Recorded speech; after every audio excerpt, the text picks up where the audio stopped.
developed a career in helping people as an attorney, and now I have the honor of being, in some ways, a spokesperson, but I don't really think of it as such. Just I'm part of the community as a municipal judge, and while I sit as a judge, I don't sit in judgment of others. That's not who I am. I try and focus on who's in front of me, what's going on, and what can I do within the law to try and be fair, recognizing that folks who are in front of me, like the clients I represent, oftentimes don't like being accused, don't like being misunderstood, and especially when their behavior is obviously the subject of a court proceeding, they wanted their story told or heard. And so I kind of get that.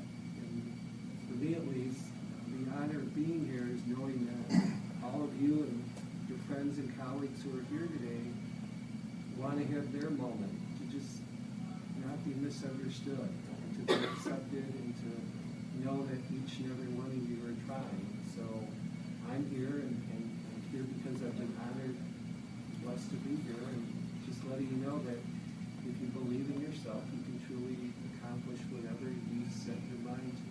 And it's not just some trite phrase, it really does work that way. But the formula starts with and ends with you. You have to believe in yourself, no matter what the consequences are and the obstacles are that you're facing. So I thank you. Can I say something? Absolutely.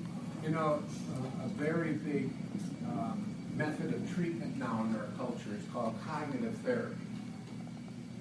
That would mean how I think. And so if we think negatively, we end up feeling negative. And so, for example, let me give you a big tool, you know, and Scott mentioned this, you know, you have to believe in yourself. So that's a belief, a thought. So those negatives I said in the beginning, watch how I change it. There is nothing wrong with me. Something's wrong with that person. I am likable. I have people who will like me and accept me for who I am. I do fit in, and I'll find a group in which I do fit and belong. I have nothing to offer becomes, no, I have a lot to offer. I have my gifts, my qualities, my sensitivity.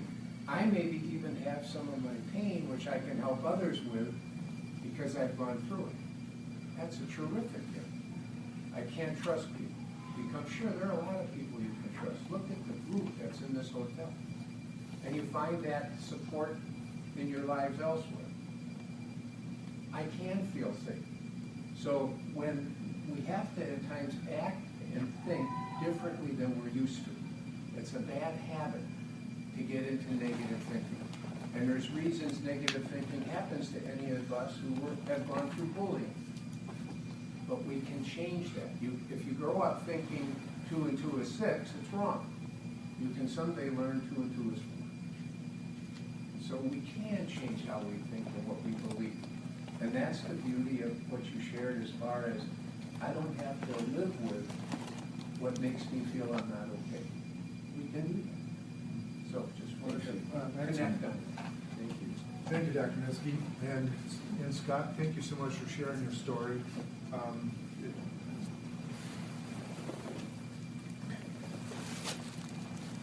I think of some of the, I've heard that song a couple times. It still brings tears to my eyes when I think about it. But these are the kind of people that GAP has in their organization to help people. We couldn't be prouder to have the people we have up here. Our next person is one of our guest speakers that we have on our speaking list. I'm just going to tell you his first name because I can't get through the rest of it. Tracy, thank you for coming today to share your story and how you got to GAP. Sorry. Well, my name is Tracy Dent. I'm a community activist here in the city of Milwaukee. Who's here that lives in Milwaukee? Raise your hand. Okay, so any out-of-towners? Okay, so you pretty much you guys know that's from Milwaukee, know the culture of Milwaukee. You know, sometimes it's even hard to turn on the TV because so much negativity. and what I do, you know, my main focus is violence prevention. Little story about my background. When I was a kid, I was one of those people that was being bullied also. You know, we didn't have much money, so, you know, during the school year, I didn't have those, you know, those type of clothes that everybody else wears and stuff. So, I mean, pretty sure people, you know how it feels, and they tease you. And, you know, back then, we didn't call it bullying, we just called it teasing, you know. So, it, you know, it's like, and what we do, we try to fit in the best way we can. But, you know, one thing I want to say is, it's okay to be yourself. Be who you are. Don't try to change who you are for anyone, because then you're lying to yourself of who you are. Because I always say it like this, you know, I say when I grow up, I'm going to be X, Y, and Z. And I don't care, I don't want to fit into with the cool, you know, cool kids and stuff like that, because now where I'm at my, you know, in my point in my life, I look at those cool kids back then, they're either dead, in prison, you know, because that's all they want to do is just, you know, party, do the wrong things and tease people and stuff like that. So, you know, that's why I say it's okay to be who you are. Love yourself. Because like I said earlier, there are people who are just like you, and you can fit in. But the first thing you have to do is believe in yourself. And even if you have to wake up every day and say, I love myself, I got a lot to contribute. You know, there's going to be some people that's always going to dislike, they always try to look something negative about you, always. But those are the people that you need to stay away from. They don't like themselves. They're jealous of what you have to offer. So always remember that. There's just a lot of jealousy that goes on. So they lash out trying to be a bully, basically.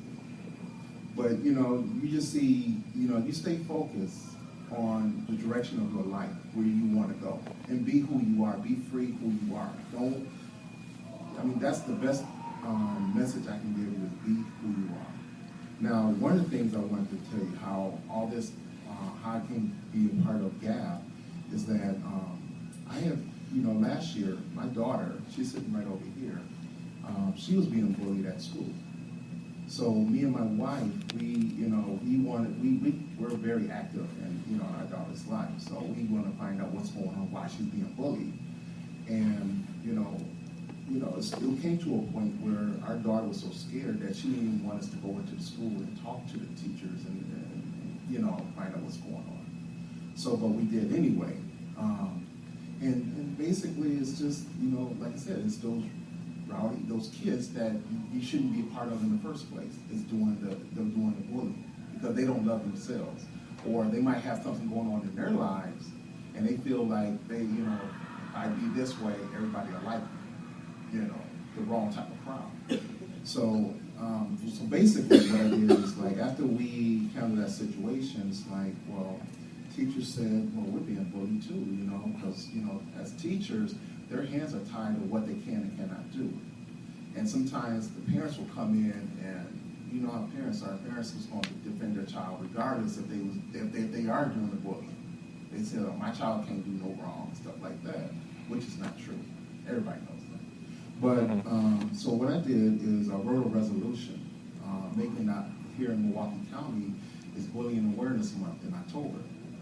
So, you know, NPS, Milwaukee Public School System, embraced it, elected officials embraced it too. So this coming Wednesday, and then Linda Lee back there, she came and testified, and, you know, for importance of why we should have this and why we should highlight this, because everybody's being bullied. A lot of people, especially youth, keeps it built, you know, keeps it in, don't tell nobody about it. Then, like I said, depression comes. And Milwaukee has a high rate, I think it's the leading, if I'm correct, when it comes to from age 10 to 14, suicide. And I would say the majority of that is because due to bullying. You know, cyberbullying, everything. And that's something that's very disturbing to me. So we do have to, you know, say, you know, bring this out in the forefront. and really just have a discussion about this to help those that are in need. So Wednesday is basically, it's called Unity Day, where we're asking everyone to wear the color orange to speak out against bullying, basically, so the significance behind it. We're also working on, I have 2 youth and some other youth, like my daughter's part of it. We are doing an anti-bullying song that's going to be released on Wednesday. And, and it's giving the youth perspective when it comes to bullying. Because, the best way to relate to the youth is have other youth, as leaders and stuff like that. So, but, it breaks my heart when I see a child or anyone being bullied, And, it's like, we have to, embrace those people who are being bullied, because we all God's people. And we all should love each other, And all that negativity, they can keep that over there. And I just want to say out there to everybody, I love everyone. So, like I said, be who you are. Thank you. Tracy.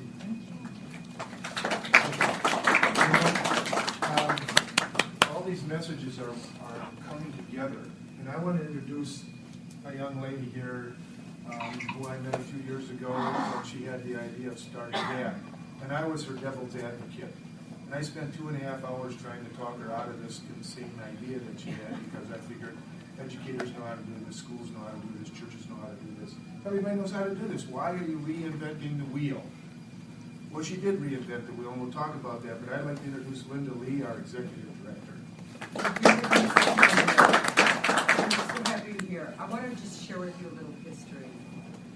We had 2 bomb threats at a high school 2 years in a row.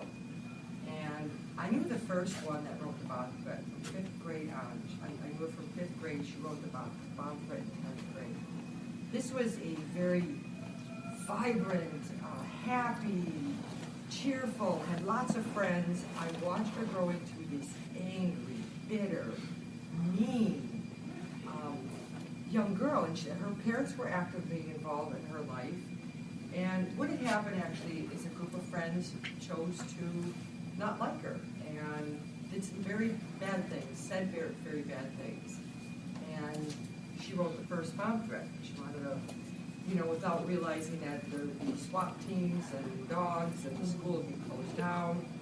And the second one, the following year that wrote the bomb threat, was his guilt was being slightly overweight, socially awkward, and for years he had gone through bullying. They actually nominated him as prom king on a website on social media and put a pig's nose and had blood dripping from it. It was just awful. But this had been going on for years, almost 3 years.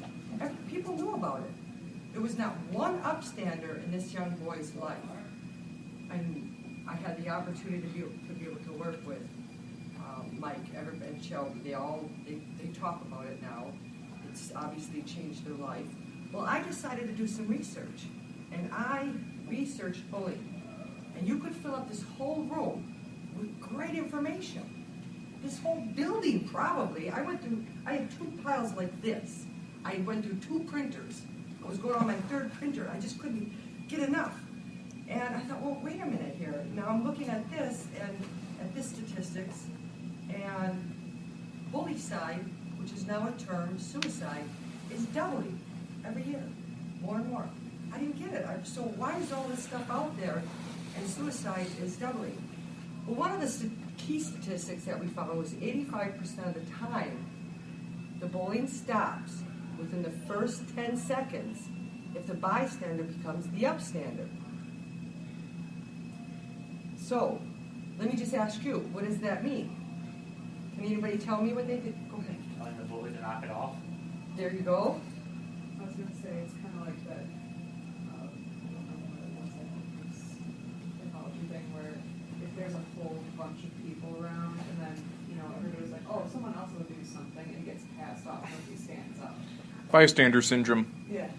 Exactly. So what our program, what we decided to create was all about the upstanders, putting the power back in the hands of the children. Let's face it, bullying doesn't happen in front of the parents.